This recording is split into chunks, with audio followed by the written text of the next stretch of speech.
If you've ever wanted to understand AI without needing a computer science degree, then this video is for you. So the first thing we need to start with is the foundation of all AI, which is machine learning. Now, machine learning's actually been around for quite a while. Basically just a way to teach computers using a data set, a set of information, to recognize patterns and learn from itself. So let's create our own example of machine learning. Let's say we had a bunch of apples and a bunch of oranges, and we categorized them by weight and texture. We weighed all of the apples, we weighed all of the oranges, and we found that there were no oranges that were greater than 145 grams.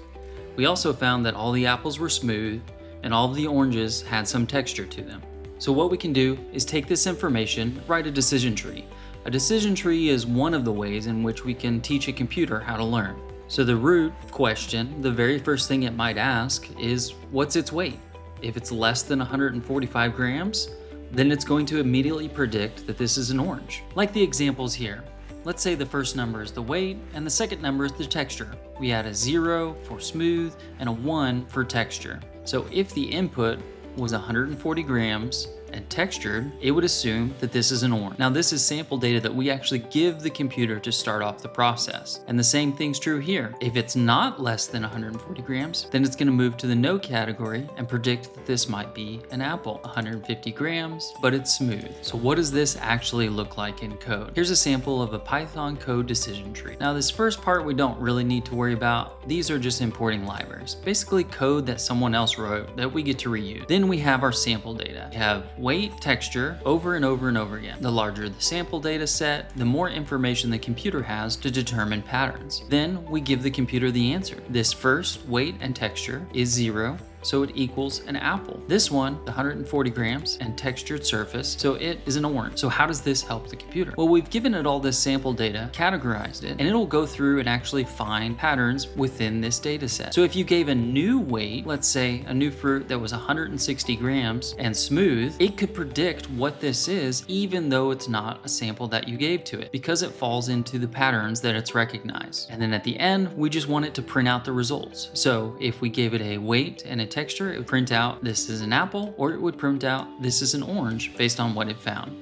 And this is really how all machine learning works. We code in some rules for the computer, give it some sample data, and have it iterate over and over and over. One of the very first systems that used this was developed by an IBM engineer named Arthur Samuel. Created a machine learning program that identified how to win at the game of checkers. So it would go through and play itself in checkers, find out which moves ultimately won the game, and began to develop patterns to play better and better over time. So at its base, it's really just recognizing patterns. It's what powers your Netflix recommendations, decides what's spam in your email, and was even used by Google for search results. The next building block of AI is a large language model, or LLM. So this is really the first building block on top of machine learning. While machine learning kind of set the foundation and could recognize patterns, it wasn't a way of communicating with humans. So a large language model is an advanced AI system that's trained on a massive amount of text or data with the goal to understand and respond in a human-like fashion. And it's really doing this by recognizing patterns in words and sentences. They're like a specialized form of machine learning specifically for language. Back in the 1960s, there was even the first chatbot designed. And while it didn't have the complex understanding that our systems have today, it was able to recognize patterns and respond in a human-like fashion. So if you told it, "I'm sad," it might respond with, "Tell me why you're sad." It had no real understanding of what the user was asking, but the responses were logical and made sense in conversation. So modern day large language models, these LLMs, are essentially a large set of information specifically designed for machine learning to be able to communicate with humans. More and more companies are coming up with their own large language models, but you might be familiar with some that exist, such as XAI, Anthropic, DeepSeek, OpenAI, and Google's Gemini. Each of these companies have designed a large language model trained on massive amounts of data. Which brings us to our next block. So how do these large language models get their information in the first place? And that's with training data, text or numbers or images that AI learns from. So think of training data as kind of all the ingredients that you're going to put in. The large language model, what you want to happen in the end, let's say, is a cake. All the ingredients that you put into the cake are going to determine how good of a cake and what type it is. One of the first training models was actually developed back in the 1950s.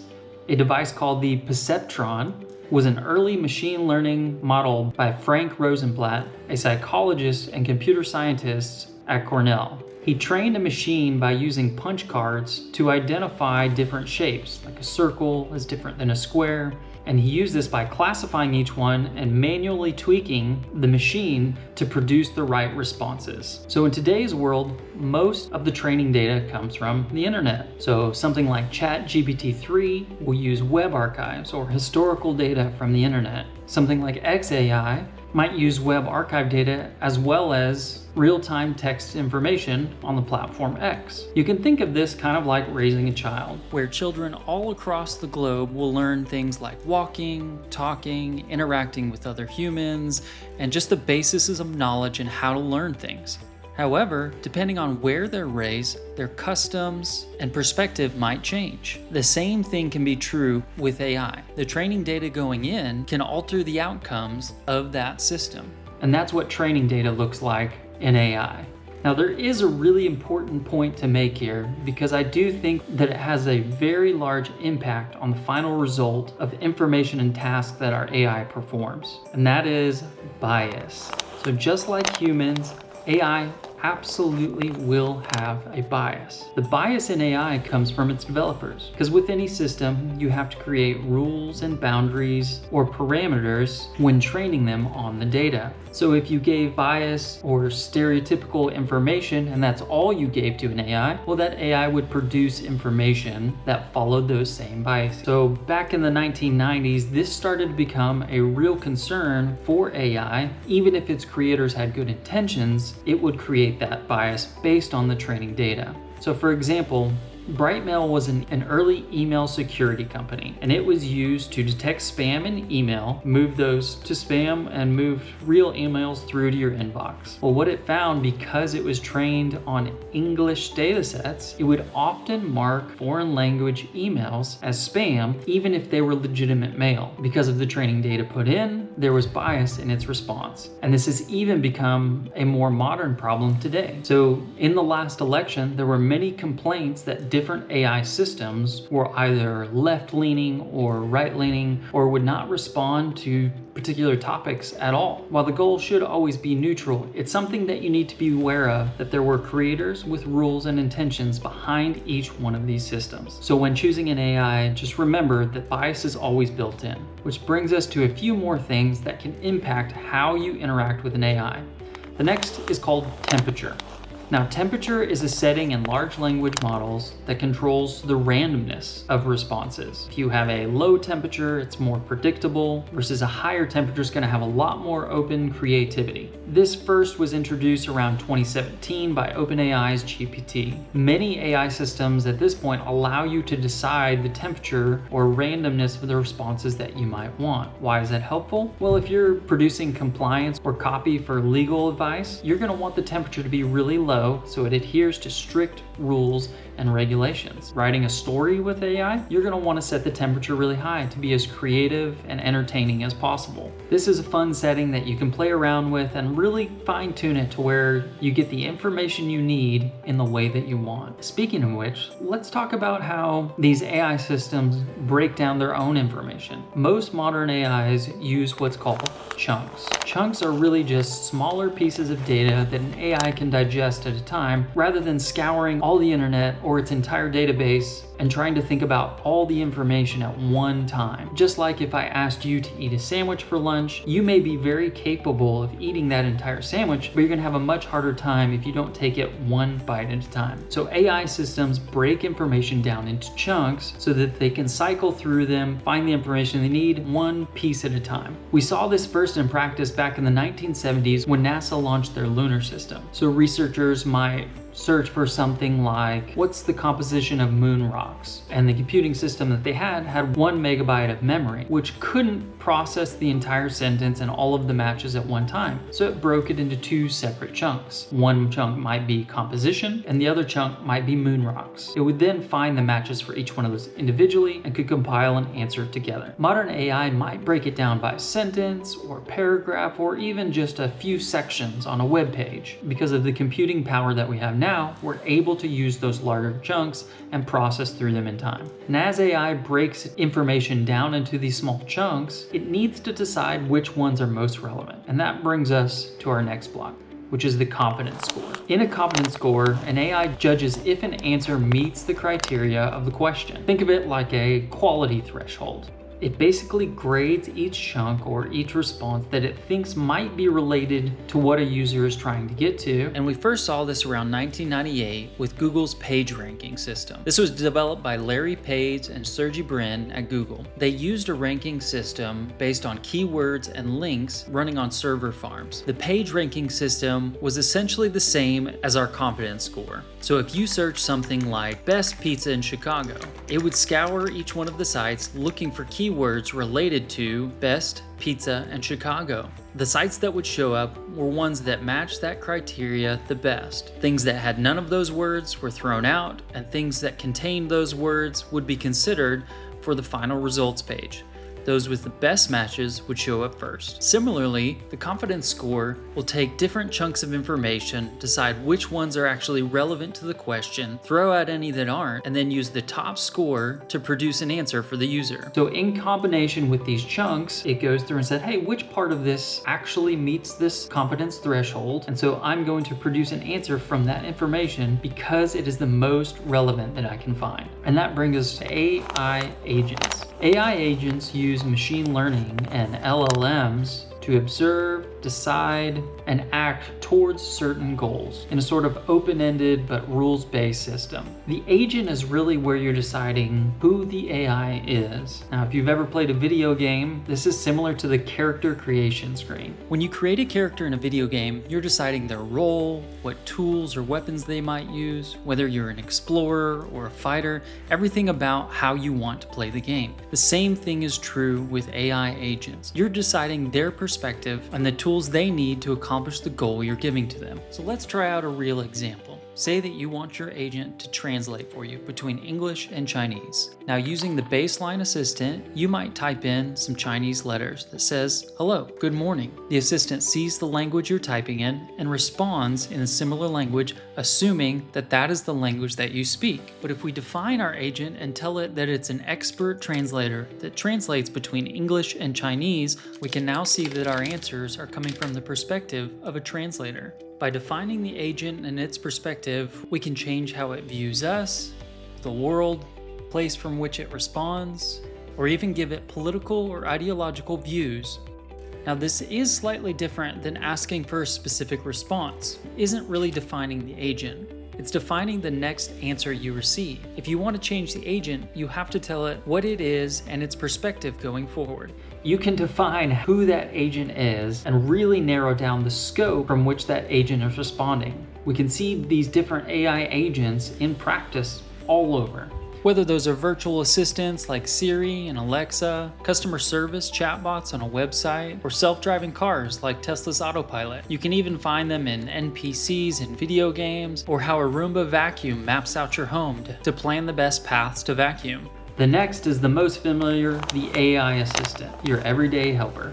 So AI assistants take LLMs and agents and on chunks and all these things that we've already talked about to help with tasks. They listen, process, respond, or act given a particular task. One of the first modern versions of this that we really saw was Siri with the iPhone 4S. It used voice recognition to perform common tasks like, hey, what's the weather? It still relied on cloud-based servers and really stumbled on complex requests, but it was the beginning of this futuristic approach that we have with AI, where now we have entire homes that can be turned off and on and changed based solely on our voice. Now, assistants can be designed in many different ways. Most of us use AI assistants really just like a fancy Google, but set up with particular tasks, they can do all sorts of things. You can use them to take a picture of your fridge and recommend recipes based on what's in there. Have it transcribe meeting or random thoughts. Give it your location and a list of errands you have to run, and it'll map out the best route. Have a box of a bunch of old gadgets, let the assistant know, and it can teach you to build something useful out of them. Really, the possibilities are unlimited. If you can think of it, an AI assistant can probably help you with it.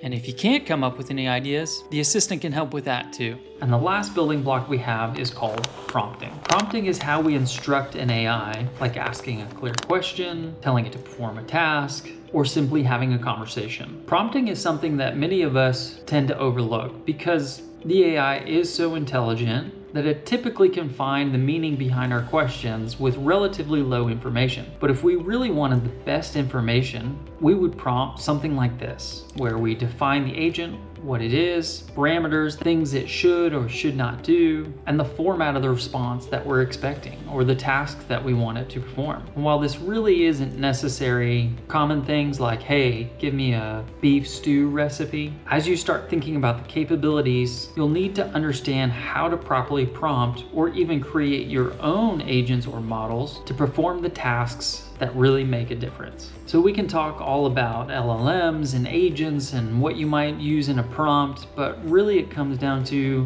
what are you going to use it for? Now, there's a lot of pushback against AI, which I totally understand. This idea that AI is going to take over all of the creativity in the world. I love to paint, draw, I write. I love the creative process. And having AI do all these things for me while I still had to wash the dishes, do the laundry, respond to emails, these more low creativity tasks kind of put me off to AI until I began to dig in and understand that we're really just in this transition window. See, most people are using AI to write their resume, write a story, make an image or a meme for them. This is just the cusp of where it can go and where I think it should go. Eventually, these AI systems can take over all of the day-to-day tasks that take us a lot of time, a lot of energy, and are not very creative, and then we get to focus more on the creativity about building. I think of AI kind of like Legos, and right now we have a brand new box with instructions. We follow those instructions and we get an output. But the real fun with Legos, for me at least growing up, was taking all those pieces that you had and coming up with your own creation. And that's where we're starting to get into. Anything that you think AI can do, it can. Your creativity is the only limitation. And I think once we get into this place where we start to use AI to jumpstart creativity and take care of menial tasks, then we can free up our time to not only do the most important things to us, but get a lot more done in the same amount of time. So I'd encourage you to move past the Googling in AI and really start to play around with what could I possibly use this for in my day-to-day life that would make things better. Whether that's learning a new skill, automating something at your job, or just processing something you've had on your mind that you're not ready to talk to other people about. I hope you enjoyed this video and understand a little bit more about AI and systems and how they work today.